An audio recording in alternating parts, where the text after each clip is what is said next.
parle à propos du roi Djinga Ier, ce qu'il avait soulevé sur le problème d'Ngonza.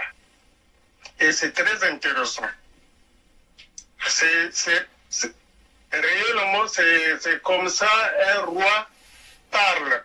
Parce que nos ancêtres, nos aïeux, ils ont travaillé comme ça. On ne fait pas le combat juste avec l'intellect, mais on fait le combat avec le plan de l'au-delà. C'est comme ça. L'être humain, il est composé de l'esprit et du corps. Bon, à propos de Ngunza, il n'y a plus de Ngunza. Ça, c'est ma proposition. Ne comptez plus de Ngunza parce que les Ngunza qui se prônent pour Ngunza ne sont pas des Ngunza. Les Ngunza que nous connaissons, ils sont dans l'association de la franc-maçonnerie. Bon, moi qui vous parle, j'ai grandi dans ce mouvement-là. Je connais ceux qui travaillent avec la sécurité du PCT, la sorcellerie du PCT, même Madame Sassou. C'est elle qui contrôle tous les Ngunza. Ça, je le dis. Le monsieur, lui, il contrôle la politique, le pillage, et sa femme, elle contrôle tous les sectes. Je vous le dis. Oublions tous ces Ngunza-là. Le combat, c'est nous-mêmes. Il y a toujours des possibilités où notre roi, Djinga Ier, il a dit dans une vidéo, on peut combattre dans tout ce que nous trouvons, même les Allemands et tout ça. Il parlait symboliquement, mais spirituellement, chacun de nous peut être aussi Ngunza. Parce que si nous créons un groupe quelque part, nous serons arrêtés. Même ceux qui sont au pays là, ils seront contrôlés. Mais si tu es chez toi, rien que le balai qu'on appelle le balai, ou les Congos appellent le balai des safis, les fibres de palmier là, les brindilles, tu peux travailler chez toi en balayant la cour. Tu parles, tu dis tout le malheur que tu as subi, les diplômes que tu as, son travail, c'est à cause de monsieur Sassou. Tout le malheur qu'ils ont commis, tous les pillages qu'ils ont commis dans le sud du Congo, c'est à cause. Donc tous les malheurs retournent à Oyo là-bas. Je vous donne l'exemple. Nos parents nous ont enseigné comme Balavambuta, où on balayait la pluie, que ça part jusqu'à Bogo là-bas. Et ça se faisait. C'était un mystère. Rien qu'avec le balai, tu peux travailler sans compter sur les autres. Tu balayes la cour, toutes les saletés qui sont là, vous les tournez, ça retourne à l'envoyeur. Et encore, tous les Ngunza, ceux qui ont travaillé pour la destruction du sud du Congo, tous ces types, la majorité sont morts. Ils ont été tués. Parce que ça, lorsqu'il fait travailler, il te tue. Il faut qu'il te tue. Donc, ces esprits-là, c'est nous-mêmes. C'est nous-mêmes. Ne me prenez pas pour un sorcier, parce que les ignorants ne savent pas. Chacun de nous, surtout les Congos, ils ont eu le savoir dans les villages, dans les mbongi, ils connaissent quelque chose. Par exemple, tu es chez toi, tu ne seras pas contrôlé, aucun militaire ne viendra dans ta chambre. À partir de 18h, 5 ou 15, tu parles, tu dis tes angoisses, parce que c'est lui qui a provoqué tout ça. Tu frappes, quand tu parles, frappe toujours le sol. Frappe le sol, jusqu'à tu vas finir. Il faut que tout le Congo fasse ça. On va taper, parce que bon, moi je le fais, hein. J'ai l'expérience, je connais déjà. Qu'est-ce qui se passe? Tu frappes au sol. À partir de 18h, 5 et 15, frappe, parle.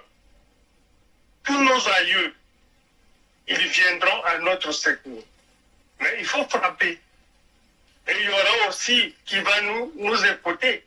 Notre nature mère, que Sassou Nguesso a jeté le poison dans l'eau, il a détruit les arbres qu'il n'a pas plantés.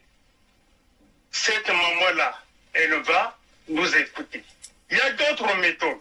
Moi, j'ai grandi avec dans la société Boulaman-Angala, où on appelle les Ngonza parce que le Ngonza n'existe pas. Il y a d'autres méthodes. Parce que le mystère se cache dans les petites choses. N'allez pas chercher à aller dans les montagnes, soulever les charges. Ça, c'est l'escroquerie. Les mystères se cachent dans les petites choses. Même dans la marmite qu'on appelait Tchinzu, aujourd'hui, avec le développement, tout a changé. Et rien n'a changé, ce ne sont que des Tchinzu. Les marmites qu'on prépare là, ce sont des Tchinzu. Par exemple, tu peux transformer ta maison avec les enfants ou s'ils sont des bandits, ils ont des comportements bizarres. Il suffit la maman prépare la nourriture avec les bonnes paroles.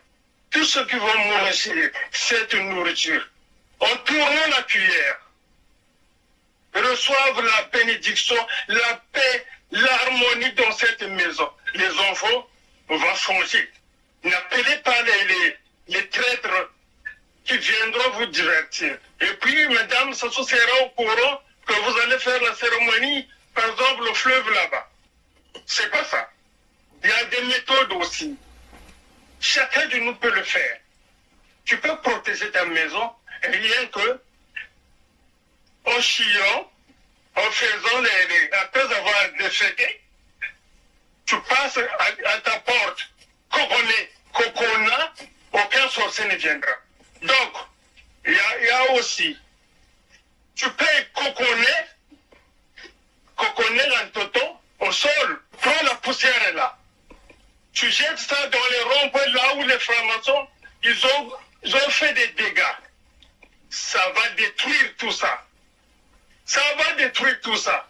Mais, il suffit, chaque personne travaille pour ça. Chaque peuple Congo, je dis, soit responsable de la coconnation. La poussière là, tu prends là, tu le jettes dans le rond-point. Là où ils ont pris les terres, dans les marchés, dans les ronds-points, pour transformer le peuple Congo au sud. Ils ont pris les terres dans les églises. Après avoir prié, il y a des femmes qui balaient les églises là. La terre là est prise par les francs sorciers, la franc-maçonnerie de la sorcellerie. C'est pourquoi nous voyons, c'est comme si les Congo, le peuple Congo, sont endormis. Ils ne sont pas dupes. Mais parce qu'il y a un travail qui a été joué pour ça. Nous avons beaucoup de méthodes. Donc on peut le faire. Le problème des esprits que Sassou Nguesso a dispersé la nature, ça c'est zéro. C'est zéro. C'est-à-dire, le problème qui est là, on ne peut pas chasser ces esprits-là. Il suffit de se concilier avec ces esprits. C'est comme le virus. Après des années, ça va s'adapter dans l'organisme. Donc, il suffit de se protéger toi-même. Tu protèges ta maison, tu balais, tu retournes les forces obscures vers Oyo là-bas. Balais, tu parles, va à Oyo, ça va se réaliser. Bon, il y a un point aussi, je veux soulever, sur le plan spirituel, vous les leaders, il faut imaginer. Ne voyez pas les images que le PCT a mis en place, par exemple, la salubrité, le chaos. Si nous mettons nos pensées, les images qu'ils nous montrent là, si nous rentrons dans ces images-là, eux, ils vont régner.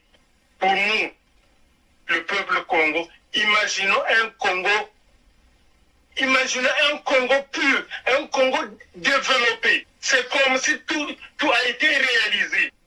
Ils seront piétinés. Parce que tout ce qu'il faut, nous renforçons les bêtises du PCP.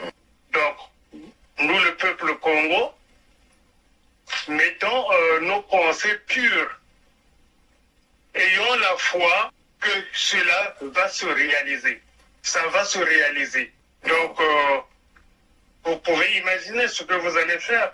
Même en marchant au fond du cœur, en marchant, tu peux dire aussi que quel que soit, tout mal, quelle que soit sa nature et ses principes, soit banni. Chaque pas, gauche et droit. Ça, pour nous-mêmes, sans foi, ça va se réaliser. Il n'y a pas d'autre prière qui dépasse nos ancêtres. Ce que je peux dire aussi, Sassou Nguesso ne craint pas les pasteurs ni les prêtres. Il ne craint pas les Ngunza. Ce qu'il craint, lui, c'est le mot Nganga. Il n'aime pas un mot Nganga parce que il sait ce qu'est Nganga. Ce n'est pas les Nganga, les gris-gris là. Un vrai Nganga de l'ancien, ils étaient des conseillers des sages des rois dans l'ancien royaume Congo. Le Nganga, il était auprès d'un roi, auprès d'un chef du village même. Il était conseiller parce qu'il détenait les secrets de la nature. C'est pourquoi, pendant la guerre de 97, où ils ont commis des hostilités, Sassou Nguesso, il a commandé l'Enti Loulou de faire la chasse dans le poule, la chasse aux sorts. C'est-à-dire il cherchait les Nganga. Demandez aux gens, ils vous diront, ils ont tué beaucoup de Nganga. C'était leur mission. Lui, mais ils n'ont pas tué les pasteurs, les Ngunza, ils n'ont pas tué les prêtres. Ils ont tué que les Nganga. Ntumi tuait les Nganga dans le pôle. Si tu es Nganga, on te tue. Je donne l'exemple, il y a un village, même il y a un papa de Jones, un Parisien. Jones, il est dans Paris, un grand Jones. Son père a été tué, enterré vivant parce qu'il était Nganga. C'était le village de Mouchia. Parce qu'il était Nganga. Voilà, c'est pourquoi le pôle, le sud, il n'y a plus rien. Il n'y a que des pasteurs à la con, excusez-moi, il n'y a que des monteurs. Et les vrais Nganga, bon, le reste, on va en parler en privé.